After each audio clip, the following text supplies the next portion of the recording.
If you have an autoimmune disease and you are doing what I am about to expose in your morning routine, then you are not only making your symptoms worse, you are potentially shortening your life. I'm talking about 3 deadly habits 95% of people do every morning without realizing that they are triggering their immune system to attack their own body. So stick with me for the next few minutes because what I'm going to reveal over here could save your life, especially if you are going through an autoimmune disease like Hashimoto's disease, rheumatoid arthritis, lupus, eczema, or any others. Hi, I'm Dr. Anshul Gupta, a former Cleveland Clinic functional medicine physician from US. I have worked with thousands of autoimmune patients to get their life back. During this time, I have watched people in their 30s losing their career, parents who are too tired to take care of their children, or people who are struggling each and every day with pain or brain fog or fatigue, which is affecting their quality of life because of this autoimmune diseases. And in almost all of those cases, their morning started with wrong signals to their immune system. What I'm sharing with you today is not just theory. It is actually backed by real science and research studies,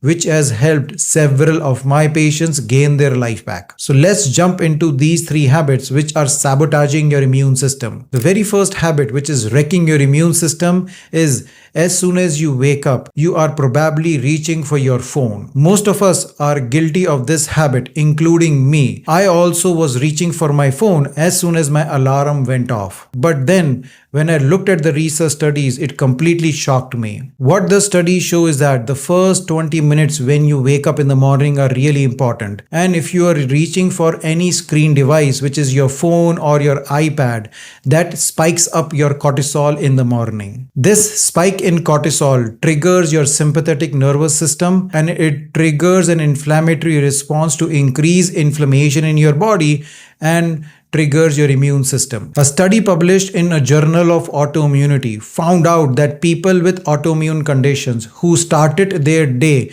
with high stress activity had 40% higher inflammatory marker throughout the entire day. So it not only affects your morning, but actually it affects the inflammation markers throughout your day. So does that mean that for the whole morning you cannot use your phone? Well, for most of us, practically that is not possible. So here's the solution, what you need to do. So what science says is that if you delay your screen time 20 minutes after you wake up, then there is a less chance of your cortisol spiking up. But what you do between those 20 minutes is also very important. So try to work on your adrenals during this time by taking some deep breaths or doing some gentle movements or yoga or meditations to start your day properly so that your adrenals do not spike that cortisol and then your body is ready for that screen time. So that's the first habit, which is wrecking your immune system and making your autoimmune disease worse. So now you have the solution that I am also following now.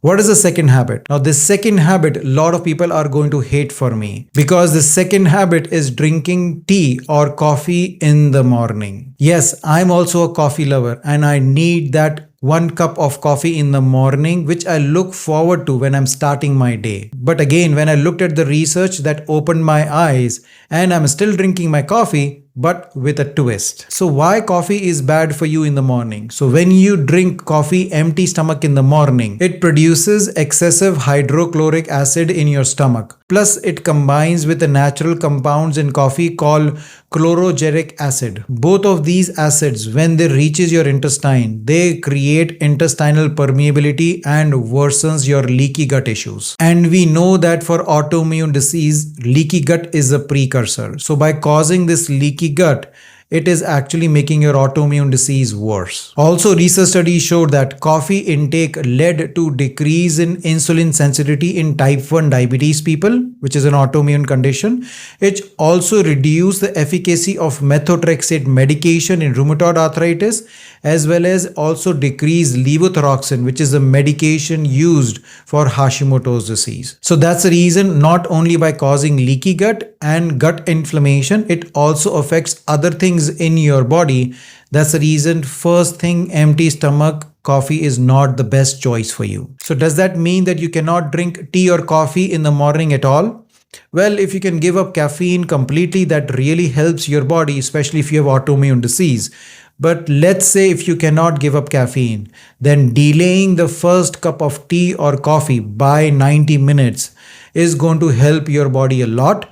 And then drinking your tea or coffee with your breakfast or with food is again going to help you not have coffee the damaging effects on your gut. So it is very important that you delay your first cup of tea or coffee for 90 minutes and take it with food. And if you can try avoiding regular milk and try to have dairy-free milk with your tea and coffee, that is going to be very useful for you. Now let's talk about the third habit. The third habit, which a lot of people think that they are doing is really healthy, is actually making your autoimmune disease worse. It is doing intermittent fasting and skipping your breakfast. Yes, intermittent fasting is a health trend.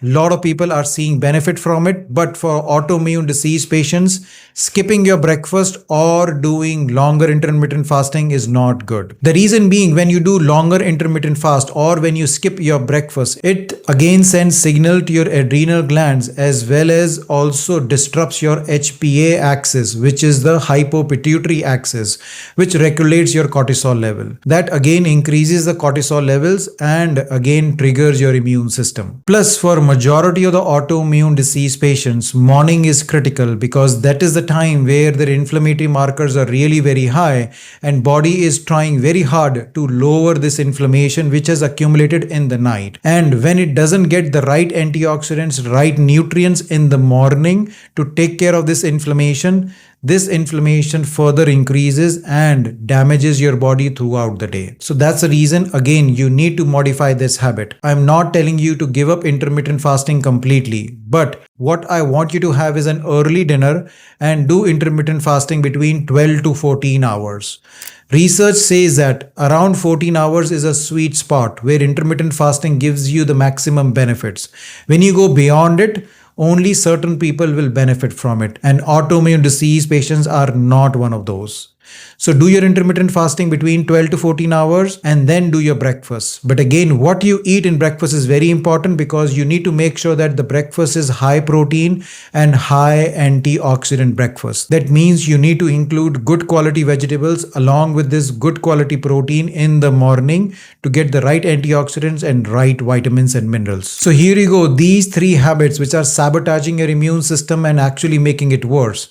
Now they might sound too simple or too basic, but I have seen amazing results. Majority of my patients, when they follow these three habits for 2 to 3 weeks, they feel less inflammation and less pain in their body. They feel they are sleeping better. They are waking up consistently with better mood and better energy. So if you are making any of these three mistakes, I will like you to change those and follow this simple morning routine of changing these three habits, and hopefully that is going to make a big change in your autoimmune disease flare-ups.